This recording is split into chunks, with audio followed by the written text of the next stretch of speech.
¿Cómo está? Arrancó la agenda abierta de Telesur y actualizamos información sobre Venezuela. 120 representantes de los países no alineados apoyan al gobierno del presidente Maduro tras escuchar la víspera al canciller Arreaza y su llamado al diálogo para garantizar la paz de los venezolanos. Mientras avanzan los ejercicios militares bicentenario de Angostura 2019 y la recolección de firmas contra la injerencia de Estados Unidos. El diputado Guaidó fijó ahora una nueva fecha, es el día 23 de febrero, justo cuando se cumple el mes de su autoproclamación presidencial. Ese día, supuestamente, va a ir un voluntariado a la frontera con Colombia en busca de la denominada ayuda humanitaria, que dicho sea de paso, ni la Cruz Roja quiere apoyar. En redes le consultamos esto que ven en esta pantalla. Venezuela, ¿qué persigue la creación de noticias falsas o fake news con que la derecha promotora del golpe en Venezuela inunda redes sociales y medios de comunicación? Le doy 3 opciones. La primera, engañar para imponerse. La segunda, garantizar la paz. Y la tercera, no sé, me confunden. Participe. Y muy al estilo de Macri, en la Argentina, el gobierno ecuatoriano solicita apoyo del FMI. Trabajadores, agricultores, servidores públicos y colectivos sociales reaccionan con una marcha programada justamente para hoy, luego de jornadas de protestas contra la gestión del presidente Lenín Moreno, que exigen, bueno, pues la derogatoria de lo que denominan como paquetazo, declarar en emergencia al sector del agro y frenar el regreso del neoliberalismo al país. También le consultamos en redes esto que vemos. Tras las medidas de ajuste económico aplicadas por el gobierno de Ecuador, ¿cómo va el país? 3 opciones igualmente. 1, muy bien. 2, de mal en peor. Y 3, no veo cambios. Así están las cosas. Acompáñenos a través de nuestras redes sociales, Twitter, @telesuragenda_A, Instagram, @agendaabierta. Dicho todo esto, comenzamos. La supuesta negativa del gobierno de Nicolás Maduro de evitar la ayuda humanitaria solicitada por sectores de la derecha venezolana ha sido el último combustible en la narrativa de los medios de comunicación para generar la manipulación informativa de los llamados fake news. Las noticias falsas, cartelizadas en las redes sociales, son presentados de forma masiva por agencias internacionales con el fin de justificar argumentos que conlleven a generar operaciones de intervención por cualquier vía. Temas como la entrada de la supuesta ayuda humanitaria desde la fronteriza ciudad colombiana de Cúcuta por parte de la Agencia de Estados Unidos para el Desarrollo Internacional, USAID, señalada por participar en fachadas de programas humanitarios, son diseminados por cadenas de fake news. La actuación de la USAID, que maneja un presupuesto anual de $1.000 millones, lleva su labor en captar y manipular personajes y organizaciones para promover mecanismos intervencionistas a favor de intereses de los Estados Unidos. Seamos coherentes. Desbloqueen a Venezuela, levanten las sanciones, respeten la Carta de las Naciones Unidas, porque no tiene ninguna autoridad legal los Estados Unidos y el gobierno de Estados Unidos para imponer medidas coercitivas unilaterales fuera del marco del derecho internacional. Esa es la verdad, esa es la realidad. Y además, lo más vergonzoso, que si $20 millones versus $30.000 millones, por lo menos, más lo que se ha dejado de producir por no poder tener acceso a materias primas, por no poder poner a funcionar nuestro parque industrial, que debe sumar cientos y cientos de miles de millones de dólares. O sea, no puede haber tanto cinismo y tanta hipocresía en ese sentido. En Venezuela no hay una crisis humanitaria. En Venezuela hay una economía bloqueada y asediada, y a pesar de esas circunstancias miren, hemos logrado recuperar niveles de consumo en Venezuela de 1 millón de toneladas al mes en alimentos. Hoy en Agenda Abierta analizaremos cómo los fake news reafirman el sentido de las operaciones psicológicas que buscan exponer la retórica bélica de Estados Unidos.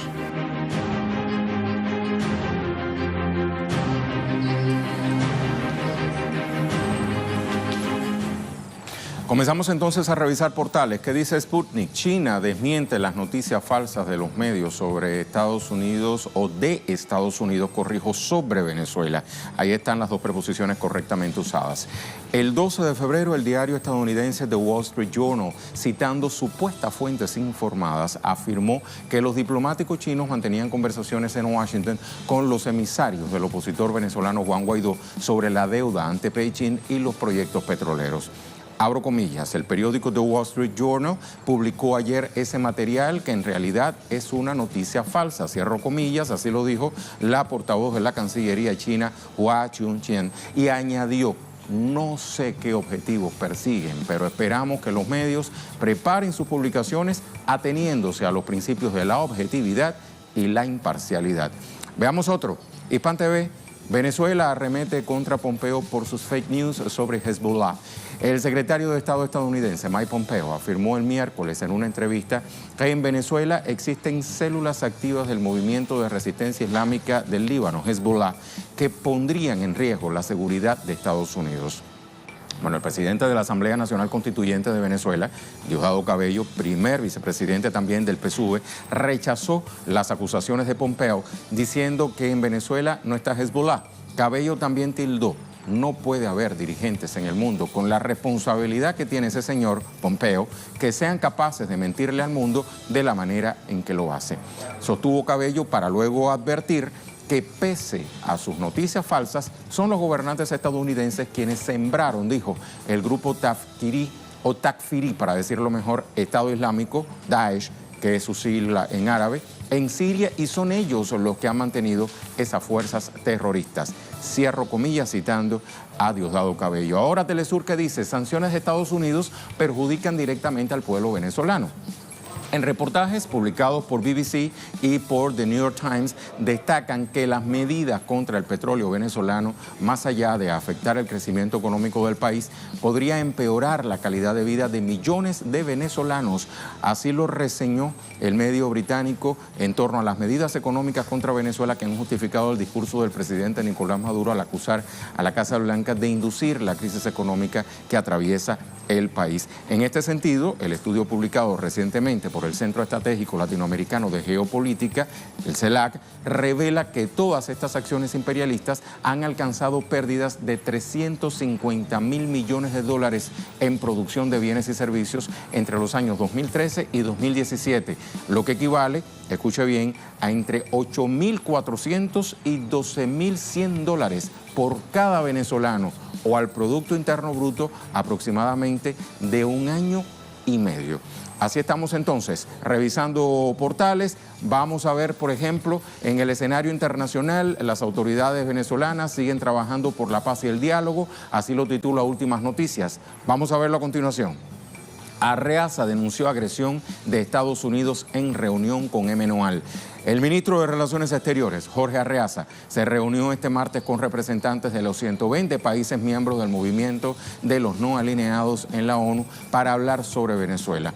Hago un llamado a los miembros de MNOAL para que alcen su voz a favor del respeto de los principios de Bandung de la Carta de Naciones Unidas y apoyar la paz, el diálogo y el derecho internacional, afirmaba el canciller la víspera. También le solicitó a los no alineados apoyar el mecanismo de Montevideo como instrumento para lograr dirimir las diferencias y buscar la solución desde Venezuela y a favor de los venezolanos. En todo este contexto también es importante incorporar a Madeleine García, que se encuentra en la zona fronteriza entre Venezuela y Colombia, para que nos actualice. Te saludo, Madeleine. ¿Cuál es la situación? ¿Cómo amanece ese lugar en medio de esta avalancha de noticias falsas que hay en torno a Venezuela? Hola Rey, muy buenos días. Te saludamos desde San Antonio del Táchira. Puedes ver detrás de mí cómo está esta ciudad, el vaivén de los carros, pero no solamente acá, la normalidad, la tranquilidad, sino también en los puentes fronterizos, el Simón Bolívar, el puente de Ureña, el puente La Unión que comunica La Fría, también por el lado de Puerto Santander, el vaivén y la cotidianidad de la gente. Esa es la realidad, la verdad. En el día de ayer decía, por ejemplo, Freddy Bernal, que es un alto dirigente del gobierno de Venezuela, enviado especial acá para precisamente resguardar la seguridad o apoyar en esto, pues ha dicho, todos los días dicen que van a tumbar a Nicolás Maduro, que van a introducir la ayuda humanitaria como un chantaje, como una excusa para poder ingresar en Venezuela. Hablan de amenaza militar. ¿Y qué es lo que va a suceder en el día de hoy? Decía, refiriéndose al día de ayer, cuando en Venezuela se cumplió un año más de el intento de derrocar al presidente Nicolás Maduro hace 5 años por parte de Leopoldo López. Voluntad popular golpe de pleno desarrollo y cuyo diputado autoproclamado. Pues eso se cumplió el día de ayer 5 años, y ayer también se cumplió un año más el Día de la Juventud en este país, 205 años, y decía y auguraba en las redes sociales que iba a haber confrontación, que ya Nicolás Maduro iba a caer y que la situación iba a estar muy compleja. Pues ayer aquí justo en San Antonio del Táchira hubo marchas, movilizaciones, tanto de la oposición como del gobierno, y no pasó absolutamente nada.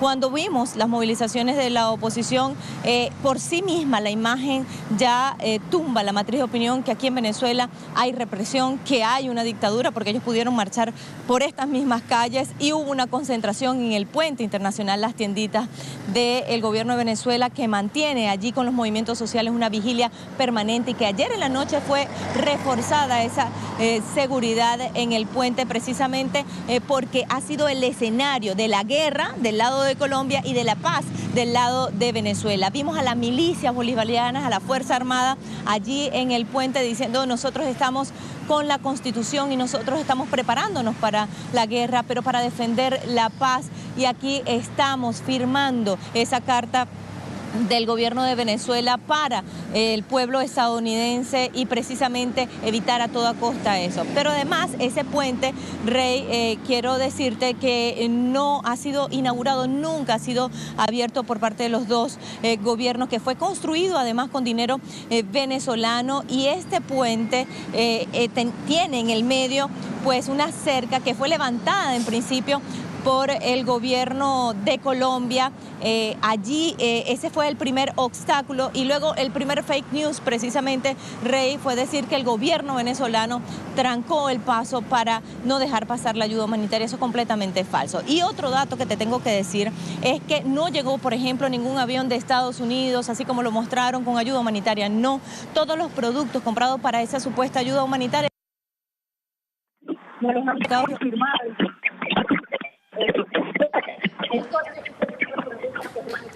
Madeleine García, prácticamente cuando nos iba a dar lo más importante de todo lo importante que nos estaba diciendo desde la frontera entre Venezuela y Colombia, bueno, pues perdimos la comunicación. Esperamos recuperarla en cualquier momento. Muchísimas gracias de todas maneras a nuestra colega Madeleine García. ¿Qué buscan al implementar fake news en Venezuela? Usted se preguntará. Bueno, en primer lugar, aceptación de una falsa noticia humanitaria. En este caso, la presunta ayuda humanitaria. En segundo, imponer propagación negativa por parte del gobierno. Y en tercero, generar incertidumbre, angustia, ansiedad, bloqueo militar, evidentemente, establecer una justificación de la información falsa. ¿Qué ha dicho el presidente Nicolás Maduro sobre la presunta ayuda humanitaria proveniente de Estados Unidos? Vamos a citar sus palabras. La ayuda humanitaria la han convertido en un show para justificar una intervención en el país. Mientras esto ocurre, nos bloquean casi 10.000 millones de dólares en el mundo. Sigue diciendo el presidente Maduro: la soberanía nacional está tratando de ser vulnerada con un show llamado Operación Humanitaria por el gobierno de Donald Trump, quien ha ratificado su amenaza de invasión militar contra Venezuela. Otra opinión que es importante tener en cuenta, lo que dijo al respecto el jefe de la delegación del Comité Internacional de la Cruz Roja en Colombia. Hablamos de Christoph Harnisch, lo citamos: nosotros no participamos en lo que no es para nosotros una ayuda humanitaria. Para nosotros es importante que realmente haya un respeto al término humanitario y un respeto a los principios. Eso es fundamental, decía. Ahora, cuando de ayuda humanitaria proveniente de Estados Unidos se habla, hay que mencionar a la tristemente célebre United States Agency for International Development, o Agencia de Estados Unidos para el Desarrollo Internacional, mejor conocida como USAID por su sigla en inglés, considerada por numerosos analistas como un motor desestabilizador en naciones soberanas. Vamos a hacer una brevísima retrospectiva. Año 2015, Barack Obama autorizó el Fondo Especial para Acciones Golpistas contra el gobierno del presidente Maduro en Venezuela. Año 2013, intento de asesinato al entonces presidente Rafael Correa, financiando con 24 millones de dólares a organizaciones opositoras en el Ecuador. Me queda otra. El año 2008, el presidente Evo Morales, expulsó al embajador de Estados Unidos por promover acciones separatistas junto a esta organización en Bolivia.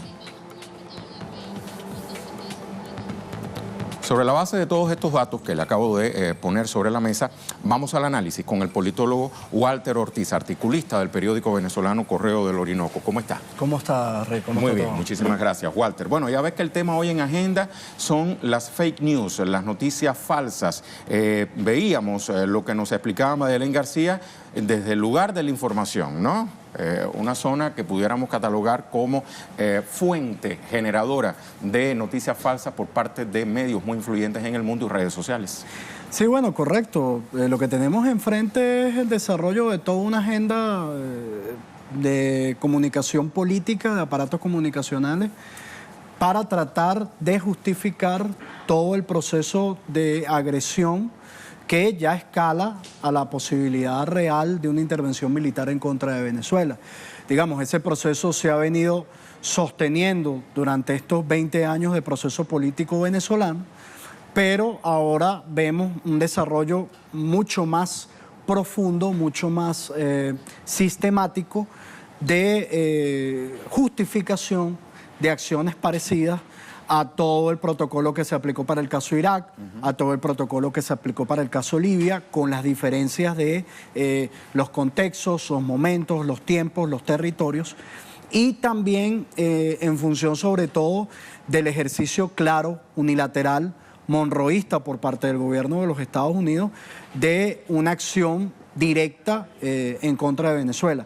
En eso, como acabamos de ver, la actuación de estas agencias que aparentemente quieren ayudar a los pueblos es absolutamente contraria a los propósitos que dicen. Es decir, si uno hace un memorial de toda la acción que ha tenido la USAID, por poner solo un ejemplo, en América Latina, sus acciones no han sido precisamente ni de ayuda y mucho menos humanitarias para los pueblos de América Latina. Lo decía el representante de la Cruz Roja en Colombia, hay que respetar el término humanitario.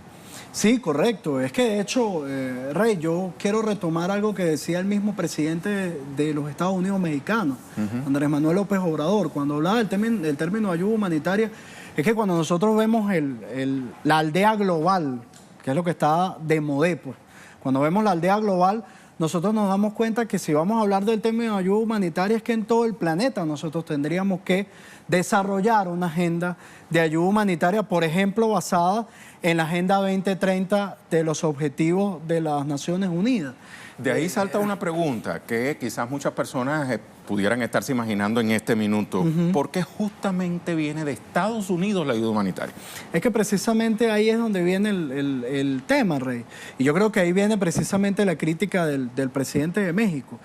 Cuando él habla de eso, primero, nosotros tenemos que entender que toda este trabajo que se está realizando lo hacen con una mampara de propósitos universales aceptados por la gente. O sea, la segunda parte de esa pregunta es ¿por qué justamente de Estados Unidos cuando a la par Estados Unidos bloquea activos de empresas venezolanas? Correcto. Y no solo bloquea activos de empresas venezolanas, es que tenemos una élite que nombra un representante como Elliot Abrams que tiene en sus sienes y en sus acciones todos los muertos de Centroamérica, la guerra civil de El Salvador, todo lo que sucedió en el caso de Irán-Contra en Nicaragua. O sea, es una agenda totalmente contraria a ninguna actividad que pueda relacionarse con ayuda humanitaria.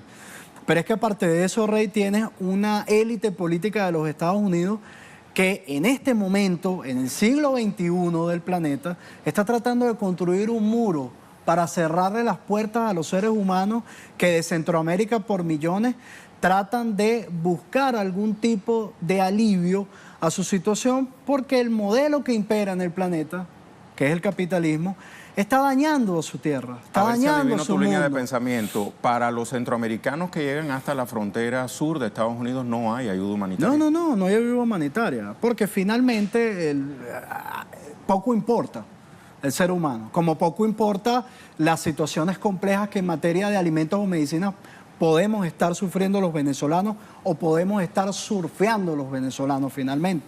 De hecho, tengo que recordar, antes de que iniciara todo este dispositivo de agresión en contra de Venezuela, el mismo presidente de la República, Nicolás Maduro, se reunió con equipos de las Naciones Unidas en Venezuela, con el representante de las Naciones Unidas en Venezuela y desarrollaron una amplia gama de agenda de trabajo que incluye evidentemente temas en materia de medicinas y temas en materia de alimentos, sobre todo tomando en cuenta que me estás bloqueando más de 10.000 millones de dólares y eso me imposibilita. Es decir, no es que el Estado, porque ese es el otro relato, no es que el Estado no está en capacidad de poder costear la adquisición de alimentos y medicinas.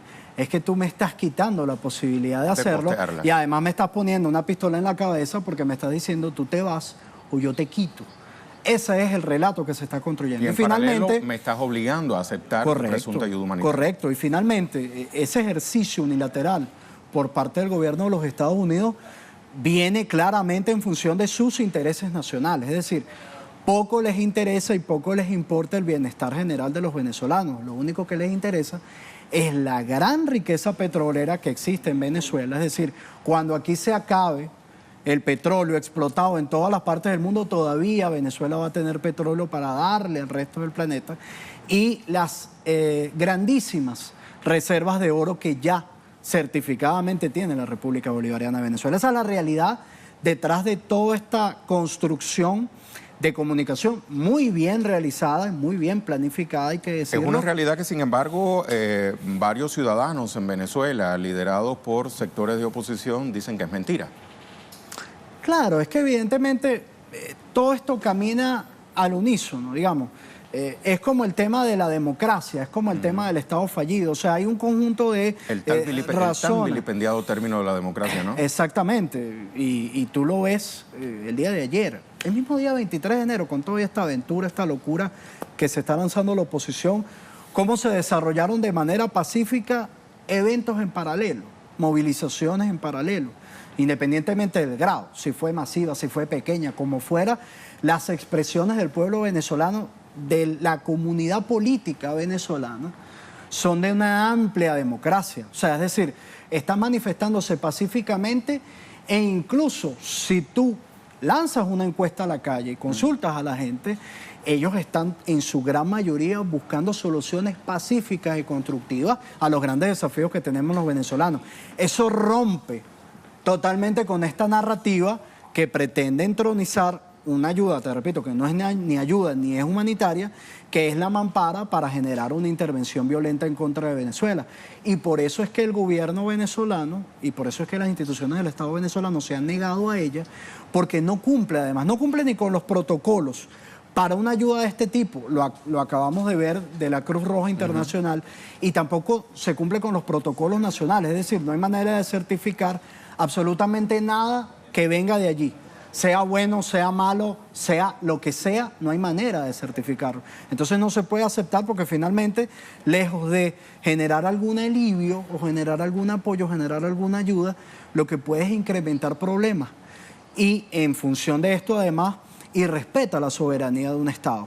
Eso sería incubar o permitir la incubación de un estado de anarquía en Venezuela, que lejos de resolver los problemas de los venezolanos, lo van a agravar.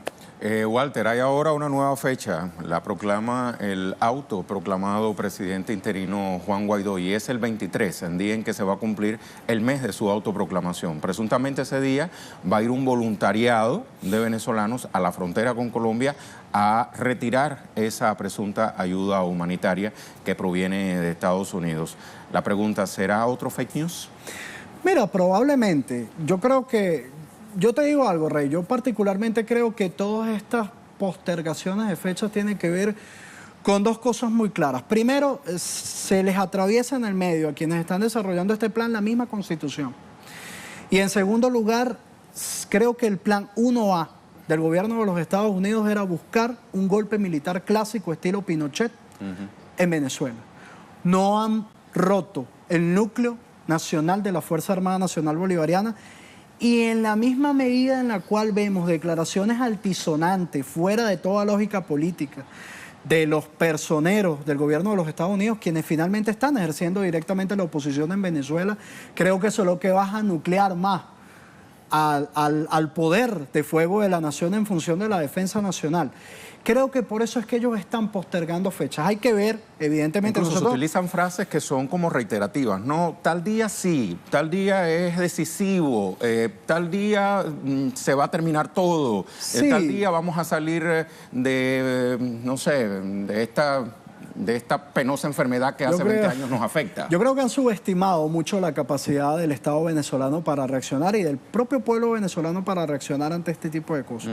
Es decir, yo creo que, primero, la comunidad política nacional no está a favor de ningún tipo de salida violenta, en líneas generales, más allá de fakes, de posicionamientos en redes sociales que quieran construir. La gente en líneas generales no está con eso.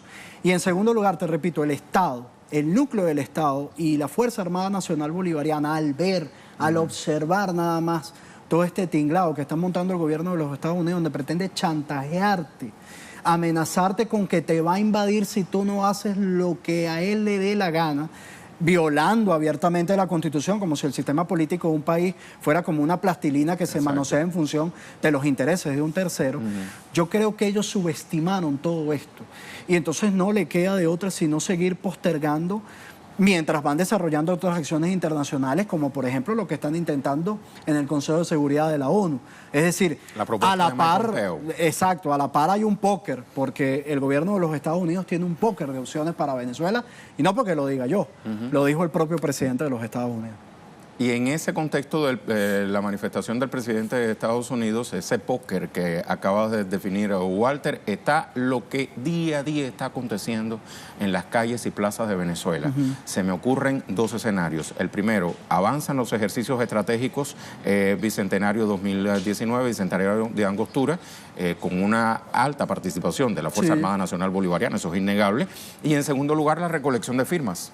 Bueno, mira, lo primero, hay una unión cívico-militar allí que se está preparando ante la eventualidad. Es decir, la amenaza está puesta sobre la mesa. Eso está bastante claro para todos nosotros. Y en segundo lugar tenemos el tema de la recolección de firmas, que creo que va avanzando con muchísima fuerza. Mira, hay incluso gente opositora que jamás va a votar por la revolución bolivariana, jamás. No lo hizo ni lo va a hacer. Y está firmando. Porque independientemente, te repito, de la situación, la racionalidad se impone y dice, nosotros queremos soluciones políticas, pacíficas, racionales, y no la intervención de una gente que dice que te va a ayudar humanitariamente, pero que ha sembrado, por ejemplo, con lo que hizo en Libia, sembró un camposanto en el Mediterráneo. Millones, miles, por cientos de libios tratan de cruzar hacia Europa tratando de salvarse de un estado que le destruyeron.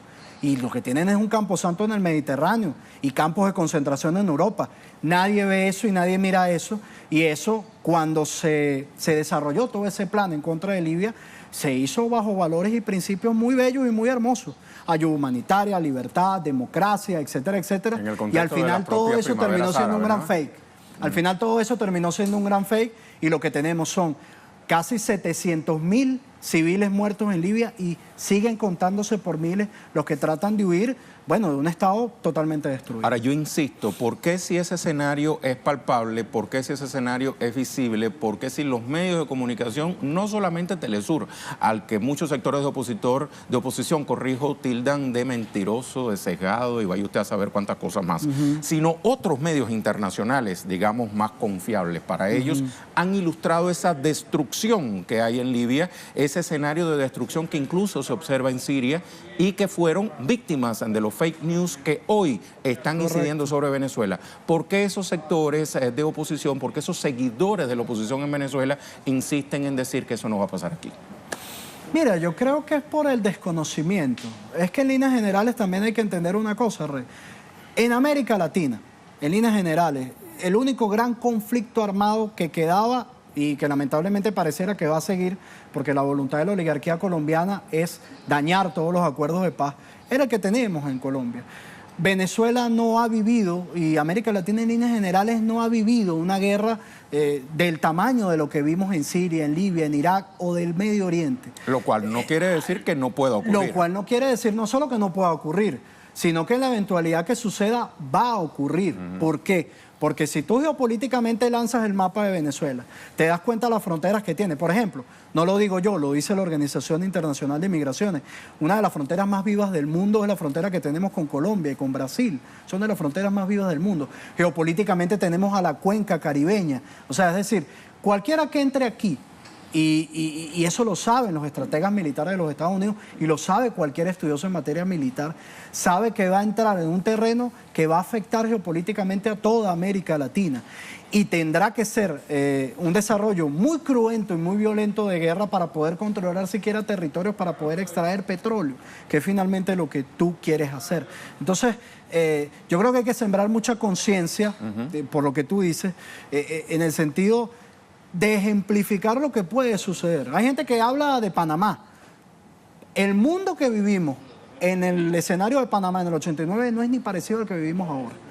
Ni es parecido desde el punto de vista multilateral, ni diplomático, ni el mundo en el que estamos, ni tenemos los protocolos que se aplicaron en Irak, ni en Libia, ni en Siria. Estamos en un mundo totalmente distinto. Y estamos ante un imperio de los Estados Unidos que está en decline desde el punto de vista político, desde el punto de vista económico. Y eso es muy preocupante para toda la humanidad y en líneas generales es muy preocupante para ellos mismos. ¿Por qué son los cierres del gobierno de los Estados Unidos? Porque no tienen dinero y tienen que estar aumentando el techo de su propia deuda que ya es inmanejable. ¿Y cuál es la lógica que ha tenido esa élite política para resolver sus problemas? La guerra, fundamentalmente la guerra. Y mientras más genocida es, y mientras más profunda es, y mientras más daño hace, genera más riqueza y genera más recursos y le genera esa estabilidad relativa de la cual siguen sosteniendo cierta hegemonía mundial. Walter, para cerrar entonces este análisis, ¿cómo atacar la fake news? Mira, yo creo que con mucha conciencia. Creo que se está haciendo un buen trabajo a nivel de redes sociales. Creo que a nivel de cuerpo diplomático, a nivel de oficinas de Venezuela, hay que profundizar el conocimiento sobre la cotidianidad de complejidades, como no, de Venezuela, porque sí las hay, pero también de cotidianidad de gente que quiere soluciones pacíficas. Explicar el modelo político contenido en la Constitución, el modelo electoral del sistema político electoral venezolano, porque al final toda la argumentación sobre la cual se ha construido toda esta táctica general, o esta estrategia general de agresión sobre Venezuela, es que el sistema electoral de Venezuela es fraudulento. Sin embargo, cuando tú preguntas, dame el informe de eso, no hay nada. Lo que hay es la narrativa, pero esa narrativa se impone internacionalmente con mucha fuerza.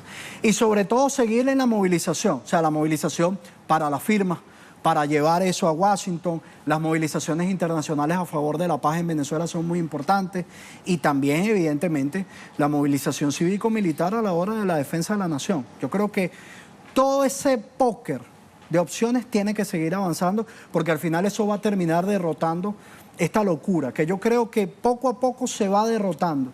Pero hay que seguir aunando los esfuerzos porque la amenaza es inminente y está allí. La amenaza no ha cesado y la victoria no está cantada. Muchísimas gracias, Walter, por gracias estas a ti, reflexiones Rey. para Telesur. Walter Ortiz, politólogo, analista internacional, articulista del Correo del Orinoco, una de las publicaciones más antiguas de Venezuela, además.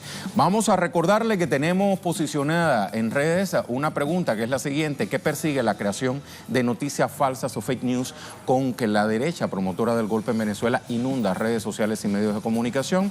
Bueno, le cuento que hasta el momento un 88% dice que lo que pretenden es engañar para imponerse. Un 0,8% garantizar la paz, bajísimo porcentaje, como bajísimo también es el porcentaje de la tercera opción. No sé, me confunden, 0,4%. Así están las redes nuestras, síganos, participe, tiene la oportunidad todavía. Nos vamos a la pausa.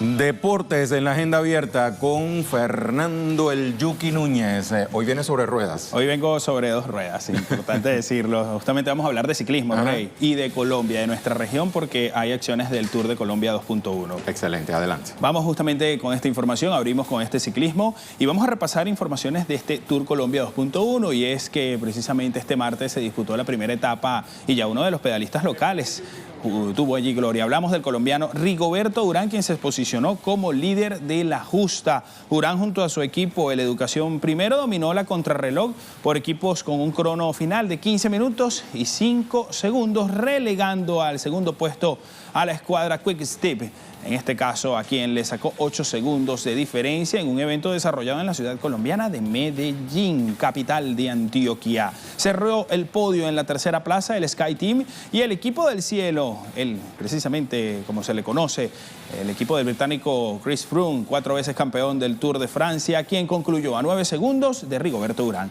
Este miércoles ya se estará disputando la segunda etapa, que va a tener un trayecto de 150 kilómetros, etapa de sprinters, donde resalta como favorito el pedalista local Fernando Gaviria, quien es uno de los mejores corredores, en este caso del mundo, en esa categoría.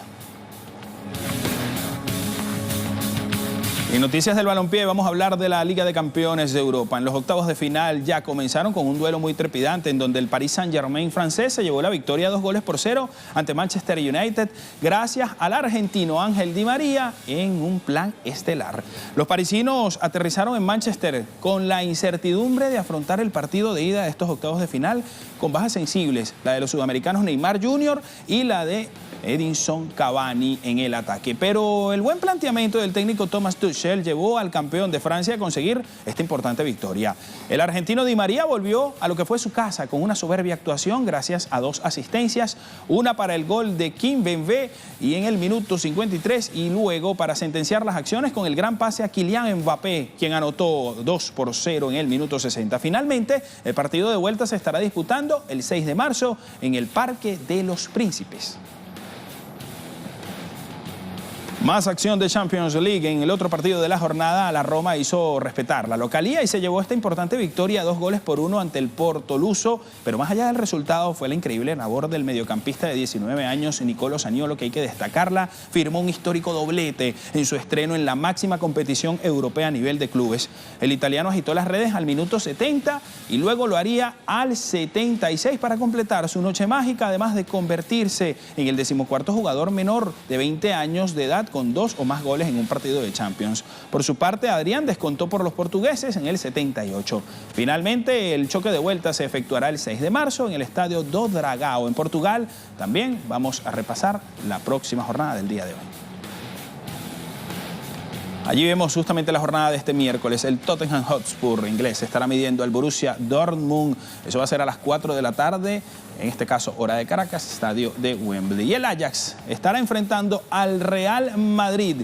Eso también a la misma hora en el Amsterdam Arena.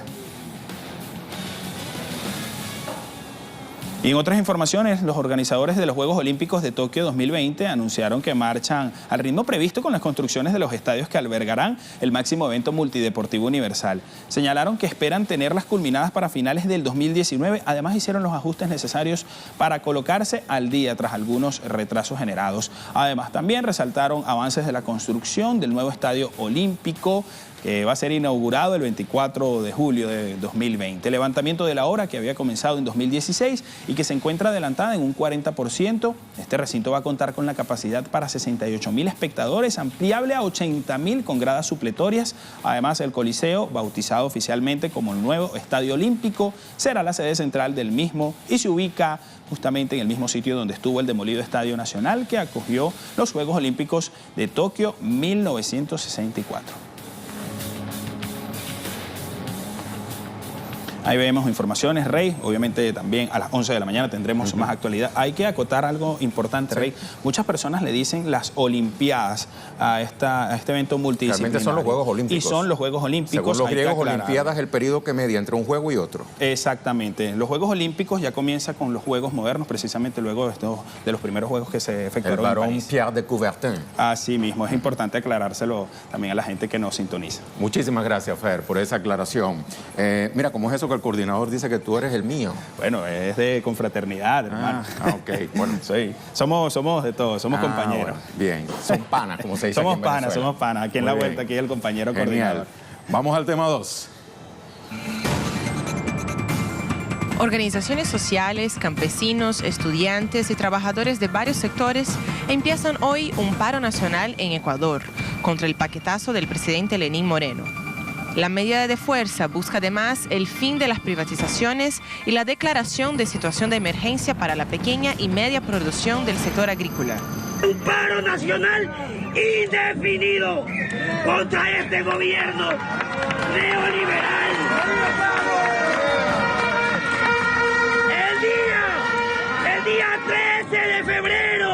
nos sumaremos con otras organizaciones de la sociedad civil y saldremos a todo el país a un paro que no nos levantaremos hasta ver caer a este gobierno y que se vayan todos. Desde enero, Ecuador es escenario de fuertes protestas y huelgas contra el plan económico presentado por la administración de Moreno el pasado 18 de diciembre. 40 años se han evadido cierto tipo de decisiones que había que tomar indefectiblemente y nosotros las hemos tomado. Las hemos tomado en beneficio, en primer lugar, de nivelar las cuentas fiscales, de estabilizar la economía y, en segundo lugar, con el fin de atender de manera preferencial con una cuenta especial a modo de un fideicomiso, algo parecido, sectores como la salud, sectores como la educación. El paro nacional de hoy sucede en la víspera de la visita del presidente alemán Frank-Walter Steinmeier, quien llegará el miércoles a Quito contestando una invitación de Moreno para debatir sobre Venezuela y las relaciones con la Unión Europea. Hoy, en Agenda Abierta, analizaremos las políticas adoptadas por el presidente Lenín Moreno y los impactos de un paro nacional por tiempo indeterminado en Ecuador. Bueno, este llamado a paro nacional se produce también y se reproduce en redes sociales, como vemos en la cuenta Twitter del Movimiento Ecuatoriano Revolución Ciudadana en Europa. Así dice: nosotros como migrantes no podemos estar físicamente, pero tú sí, ecuatoriana y ecuatoriano. Manifiéstate en el paro nacional para derogar el paquetazo. Reivindica, porque la patria no se vende. 13F, paro nacional, Ecuador. Incluso citan la cuenta del expresidente Rafael Correa, Machi Rafael. Vamos con otra, también la Federación del Movimiento Nacional Campesino, FECAOL, Movimiento Nacional de esta naturaleza, inicia la jornada, dice, del 13F, paro nacional, es la etiqueta, con entrevistas y convocatoria para el día de hoy en Guayaquil. Nos encontraremos a las 9 de la mañana en las afueras del terminal terrestre. 13F, Ecuador. Además del paquete económico, Lenín Moreno también recibe al Fondo Monetario Internacional, como titula RT. Ecuador y el FMI trabajan en un posible acuerdo financiero. Las autoridades de Ecuador y el Fondo Monetario Internacional acordaron profundizar el diálogo con el objetivo de trabajar hacia un posible acuerdo financiero. Lo informaba la víspera el vocero principal del organismo multilateral, Jerry Rice. El vocero del FMI dijo que un equipo del organismo internacional se encuentra actualmente en Quito, la capital ecuatoriana, para identificar cómo puede apoyar de la mejor manera el plan de política del gobierno. Estoy citando las palabras textuales. Además de recortar recursos para educación, salud y cultura, entre otras áreas, en la proforma presupuestaria del Estado para 2019, aduciendo la falta de recursos, le invito a ver cuáles son las otras medidas anunciadas por el presidente Lenín.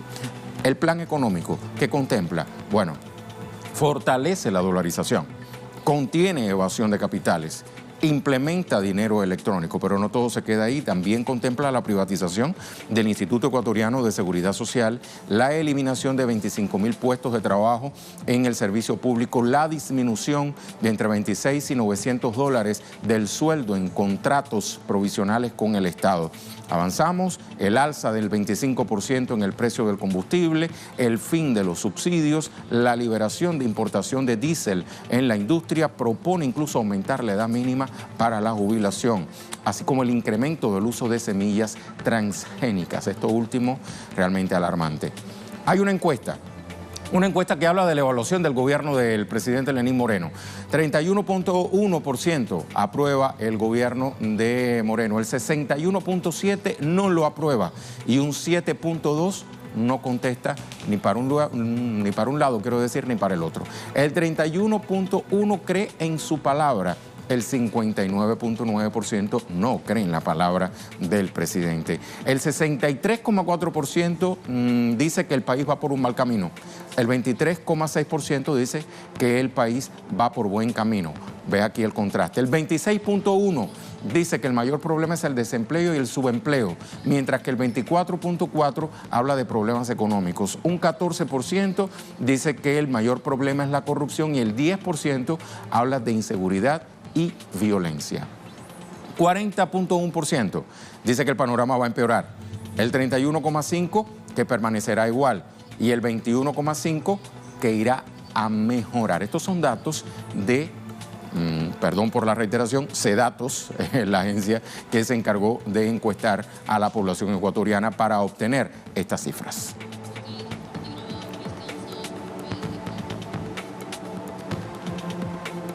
Aquí nos vamos ahora con Cristian Salas, a nuestro corresponsal, para que nos actualice. Cristian. Buenos días, gracias por el contacto. Efectivamente, el día de hoy los dirigentes de distintas organizaciones y movimientos sociales acompañados por los campesinos, agricultores y trabajadores del sector público e incluso ciudadanía han convocado a un gran paro nacional específicamente en contra de las medidas económicas del gobierno. Entre los sectores que forman parte de esta convocatoria están directivas barriales, servidores públicos, trabajadores de la cultura, médicos, estudiantes universitarios, jóvenes y población. Según los dirigentes, la medida busca la derogatoria del paquetazo, la declaratoria de la emergencia a distintos sectores que se encuentran sin atención, según indicaron, como por ejemplo el agro, el área de la salud. También están en contra del desempleo e indicaron que esta es una respuesta principalmente a las medidas económicas establecidas por el gobierno, pero sobre todo a las concesiones otorgadas por el gobierno y que plantea realizar en los próximos días, refiriéndose específicamente, por ejemplo, a la Corporación Nacional de Telecomunicaciones y también al sector eléctrico. Según ha dicho el presidente Lenín Moreno, estas serían concesionadas y ahí radica principalmente el rechazo de la población y de los movimientos y organizaciones sociales. Nosotros vamos a estar pendientes durante la trayectoria y el desarrollo de esta jornada para llevarles a ustedes la información de manera inmediata de lo que será dicha movilización el día de hoy. Muchísimas gracias, Cristian, por actualizarnos. Pasamos al análisis. Nos acompaña Carol Murillo, socióloga, analista política. Carol, ¿cómo está? Bienvenida nuevamente a Telesur. Buenos días, Rey. Encantada de estar en Telesur. Nosotros encantados de que usted nos acompañe. Carol, yo quiero comenzar el análisis con usted citando un tuit del año 2017 del presidente Lenín Moreno. Él decía en su momento, las medidas económicas jamás afectarán a los trabajadores ecuatorianos. Somos el gobierno de ustedes. Gracias por el apoyo. Sobre la base de este tuit, Carol, le pregunto qué está pasando hoy día. Bueno, ese tuit lo escribió Lenín Moreno antes de su metamorfosis política, de tal manera que lo que diga antes e incluso lo que diga ahora tiene poquísimo valor de credibilidad, tal como ustedes lo han visto en las encuestas que hay en el Ecuador. Quiero agradecerles porque el resumen que ustedes han hecho sobre Ecuador es absolutamente cercano a la realidad. Lamentablemente en el Ecuador se han producido, yo creo que 3 cosas importantísimas para que, por ejemplo, el día de hoy en ningún medio de comunicación nacional del Ecuador se informe que hoy hay un paro nacional organizado por bastantes sectores sociales reunidos en algo que se llama Asamblea Nacional Ciudadana. Todo este ambiente de política económica del gobierno tiene estos 3 puntos. Yo diría que primero la desinformación, Rey. En el Ecuador hay una enorme desinformación de lo que pasa en los sectores y en el pueblo. Hay una información cooptada por los medios de comunicación que solo informan aquello que el gobierno quiere, aquello que el gobierno ha disfrazado como necesario para equilibrar la economía del país, y todo bajo un manto de un discurso ya cansino que ya la sociedad y la gente está viendo como una cortina de humo, que es el discurso de la corrupción. Y el discurso de la corrupción va acompañado de otro discurso que también ha creado una especie de ambiente para que la gente crea que el Ecuador vive una crisis terrible económica. Y por incluso tanto, el propio presidente Lenín lo decía, Carol, hemos tomado estas medidas en primer lugar en beneficio de estabilizar las plantas fiscales, recuperar la economía y en segundo lugar para tratar de modo especial, decía él, sectores como la salud y la educación. Ya vemos aquí que hay como una modificación de su discurso cuando lo comparamos con 2017. Por supuesto, ese es su discurso, porque ese discurso es el que permite una especie de justificación para darle un viraje al proyecto de la revolución ciudadana que él ya no encarna y que significa apartar al Estado de las políticas públicas y regresar la mirada en este ambiente de supuesta y artificial crisis económica a los organismos internacionales como el FMI, que pronto estará en el país y del cual ya ha dicho que va a tener conversaciones para ayudar a salir de la crisis. Y esas ayudas y ese ambiente discursivo y ideológico que se ha creado en el país está permitiendo que ellos introduzcan las medidas neoliberales que caracterizaron a finales del siglo pasado a los gobiernos de derecha del Ecuador. Es decir, unas figuras tales como la concesión de los sectores estratégicos del país, como las telecomunicaciones o el petróleo, nuevamente estarán en manos privadas y transnacionales. Y ese paro de hoy día, el paro de hoy día es específicamente para decirle al país que hay un sector que ha tomado conciencia en el Ecuador de lo que significan estas medidas y el viraje político, económico que ha tenido el gobierno de Lenín Moreno. Sobre esta base, Carol, ¿qué pudiera venir de ahora en adelante, tanto desde el punto de vista social, o sea, la movilización social, cómo podría ir reaccionando la sociedad, y por la parte del gobierno de Lenín Moreno, qué pudiera esperarse también? Mira, Rey, difícil predecir, pero puedo decirte algunas cosas que pasan. Primero, Rey, en el Ecuador estamos en plena campaña electoral para renovar los gobiernos seccionales. Esa va a ser, yo diría, una especie de toma de la temperatura política del país. En segundo lugar, uno de los temas más importantes de estas elecciones es que se va a elegir al Consejo de Participación Ciudadana y Control Social, porque como tú sabes y como América Latina debe saber, desde hace varios meses en el Ecuador se ha roto la institucionalidad y hay un Consejo de Participación Ciudadana transitorio que ha asumido poderes omnímodos, incluso superiores al presidente de la República o en complicidad con el presidente de la República del Ecuador. De tal manera que ojalá en esta campaña electoral las personas tengan en cuenta que elegir un Consejo de Participación Ciudadana y Control Social que de verdad represente a la ciudadanía y no a los poderes que en este momento han manipulado la opinión pública, están direccionando la economía hacia el neoliberalismo, sean los ganadores de ese proceso.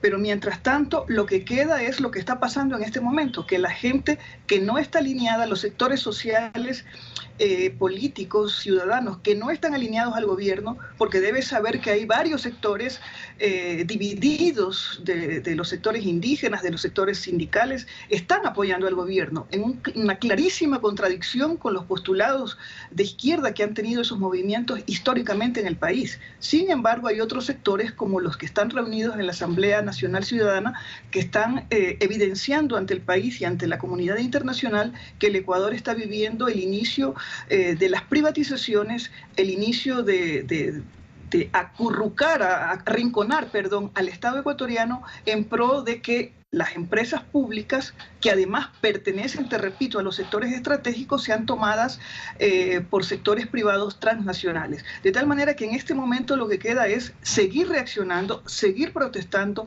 buscar canales de información para que la gente salga a las calles. Es decir, lo único que tiene el Ecuador en este momento, la gente, los sectores sociales, para decirle basta o para tratar de controlar y de parar las medidas económicas del gobierno, es la calle.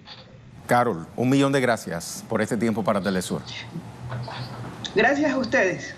Carol Morillo nos acompañaba desde el Ecuador. Y a los minutos finales de nuestra edición de la Agenda Abierta, le cuento que ante las constantes agresiones de Estados Unidos y las amenazas bélicas contra Venezuela, el popular músico cubano Raúl Torres lanzó la canción Tambores de la Paz como parte de una campaña global contra las guerras en el mundo. El protagonista de esta campaña es Telesur. Usuarios de la red social Twitter se han pronunciado para apoyar la iniciativa. Le invito a revisar esas reacciones. Vamos a ver el primer tuit. Por ejemplo, Memorias de una cubanita, Tambores de la Paz deben repicar por Venezuela, decía.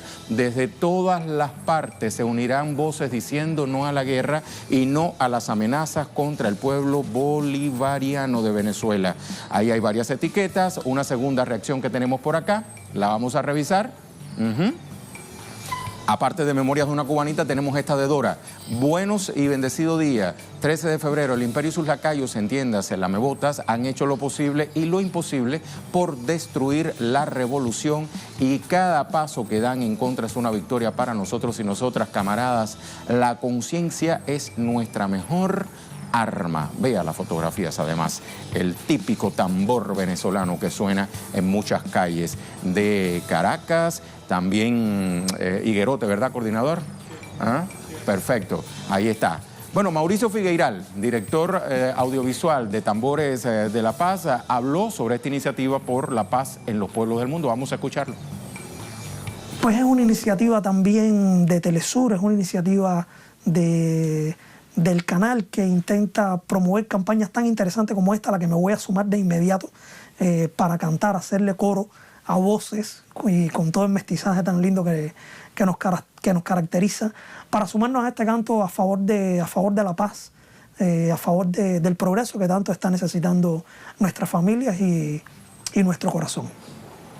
Y con este tema entonces el mundo alza la voz por la paz de Venezuela y contra las guerras en el mundo. Una canción de aliento y esperanza. Torres Lerrectero es el autor intérprete de títulos memorables de la canción contemporánea cubana, temas como Candil de Nieve, Se fue, Regrésamelo todo, El regreso del amigo, dedicado al comandante Hugo Chávez, y A través del sol, dedicado al líder Fidel Castro en su cumpleaños número 88.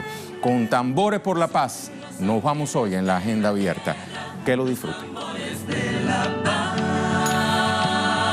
Sí, quemen los tambores de la guerra para que no suenen más, para que no suenen. Yo, si por el camino corto se ha de saber cómo acaba, se cambian caricias por torrida lava, soñaba que un día despertaríamos de este letargo y nos abrazaríamos. Toda la fe que regresa, los boomerang con afán de llevarse otra presa.